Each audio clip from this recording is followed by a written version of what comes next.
At 2:11 hours local time, across multiple regions of Western Russia and the occupied Black Sea coast, something began to burn. Not a single strike, not a single target, a system. Because what Ukraine launched that night wasn't just a wave of drones. It was a coordinated pressure attack on the one thing Russia cannot afford to lose: energy, revenue, war sustainment. And it started far from the front line. In the darkness near the Baltic coast, close to the border of Finland, the port of Vysotsk was still operating under normal conditions. Tankers at anchor, pipelines active, export schedules intact. Then the radar picked something up. Low altitude, multiple contacts. Too many. Within minutes, air defense systems were activated. Russian operators reported at least 27 incoming drones. Interception attempts followed immediately. Short-range systems firing into the dark, trying to catch targets that barely reflected on radar. Some were destroyed, but not all. Because Ukrainian drones weren't designed to overwhelm by speed. They overwhelmed by persistence. And by the time the first intercepts were reported, something had already slipped through.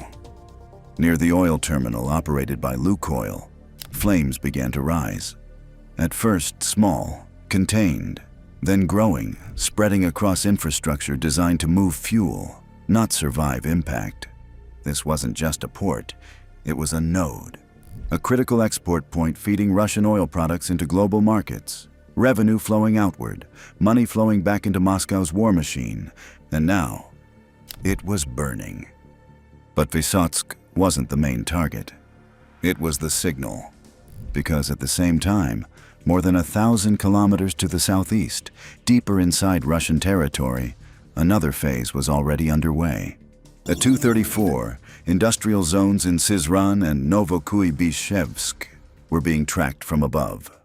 Thermal signatures, pipeline pressure fluctuations, power consumption spikes, everything feeding into Ukrainian targeting systems. These weren't random strikes. These were calculated hits on refining capacity, and within minutes, the explosions began. At the refinery in Vysotsk, one of Russia's larger processing facilities with an annual output approaching 9 million tons, fire erupted across the complex. Storage units ignited, processing lines disrupted, flames pushed into the night sky, visible for kilometers. Social media footage captured it instantly. Columns of fire, secondary detonations. A refinery that had already been hit before. Hit again. Because this wasn't about a single strike. This was about repetition, attrition, degradation, every hit forcing shutdowns, repairs, delays, losses, and more importantly, uncertainty. Because if a refinery can be hit once, it can be hit again, and again, and again. But the escalation didn't stop there. Because while Russian emergency crews were still responding to fires in Samara Oblast, a third axis opened, this time over the Black Sea. At 2:58 hours, air defenses over Sevastopol activated. The naval hub, the logistical backbone of Russia's Black Sea operations, a city already hardened by years of attacks, and yet still vulnerable. 2 drones were intercepted over the city. Confirmed, destroyed. But something else got through. Moments later, an oil depot inside Sevastopol ignited. According to local authorities, the fire began in a tank containing residual fuel, triggered by debris from a drone interception. That detail mattered, because it showed something critical. Even successful defenses could still cause damage. Even interceptions could create impact. And that meant there was no clean defense, no safe outcome, because whether a drone hit its target or was shot down nearby, the result could still be the same: fire, disruption, loss. The depot continued burning into the night. Emergency crews responded. Authorities attempted to contain the narrative. No injuries, no major supply impact. But the message was already clear. Ukraine could reach Sevastopol. Again. At the same time, another strike unfolded further east, in the Krasnodar Krai. At approximately 3:12, drones approached the fuel storage facility in Tikhoretsk. This time, there was no ambiguity. The depot was hit directly. Fuel ignited immediately. Fire spread across storage infrastructure. Within minutes, over 200 firefighters and dozens of vehicles were deployed to contain the blaze. But containment wasn't the objective. Disruption was, because every fuel depot hit forced Russia to reroute supply chains. Every refinery damaged reduced processing capacity. Every export terminal disrupted slowed revenue flow. And all of it happened simultaneously. Baltic coast, Volga region, Black Sea, southern Russia. This wasn't a strike. It was a map. A map of vulnerabilities. And Ukraine was hitting all of them at once. At 3:30 hours, Ukrainian drone command cells were already receiving data feedback, thermal imagery, damage assessments, fire spread projections, live ISR updates from reconnaissance drones orbiting outside engagement zones. Each strike wasn't just an attack, it was data collection, because what mattered wasn't just what was hit, but how Russia responded, which systems activated, how fast, where the gaps were, and those gaps were everywhere. Air defenses intercepted some drones, but not all. Critical infrastructure burned, even after interceptions. Emergency response was reactive, not preventative. And most importantly, the attacks forced Russia to defend everything at once, which is impossible. Because energy infrastructure isn't concentrated, it's distributed. Refineries, storage depots, ports, pipelines, terminals, spread across thousands of kilometers, and now, all within reach. This is where the strategy becomes clear.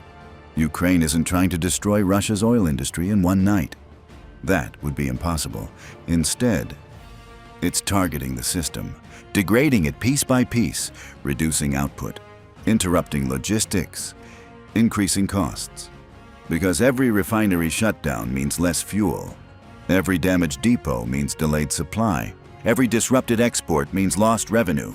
And that revenue funds the war, missiles, vehicles, logistics, all tied back to energy. So when Ukraine hits oil, it's not just hitting infrastructure, it's hitting capability. At 3:52 hours, Russian command networks were already processing the scale of the attacks. Multiple regions hit, multiple fires, multiple defense activations, and no clear pattern to stop the next wave, because the drones didn't come from one direction, they came from everywhere. Low altitude, pre-programmed routes, minimal signatures, hard to detect, harder to intercept, and impossible to stop completely. That's the key. You don't need to get all drones through, you just need enough, because enough is all it takes. One hit per refinery, one fire per depot, one disruption per port. Multiply that across the map, and the system begins to strain. And strain leads to failure. Because Russia now faces a choice. Defend the front line, or defend the economy. And it can't fully do both, because every air defense system deployed to protect oil infrastructure is one less system protecting troops. Every resource redirected inward weakens the battlefield. And Ukraine knows it. That's why these strikes are increasing. More targets, more frequency, more coordination, because this isn't escalation for impact. It's escalation for pressure, sustained, continuous, relentless. At 4:10 hours, the fires were still burning. In Vysotsk, in Novokuybishevsk, in Sevastopol, in Tikhoretsk. 4 separate regions. One coordinated effect. And the consequences were already unfolding. Production slowed, exports disrupted, logistics strained, and somewhere inside Russian command structures, a realization was forming. There is no safe distance. Not anymore. Because Ukraine has extended the battlefield, not by kilometers, but by reach, by integration, by strategy. This is no longer just a war of positions, it's a war of systems, and Russia's system is now under constant attack. Because every night like this proves the same thing. It doesn't matter how many drones are intercepted. It doesn't matter how many fires are contained. What matters is that the strikes keep coming, because as long as they do, the pressure never stops. And eventually, something breaks.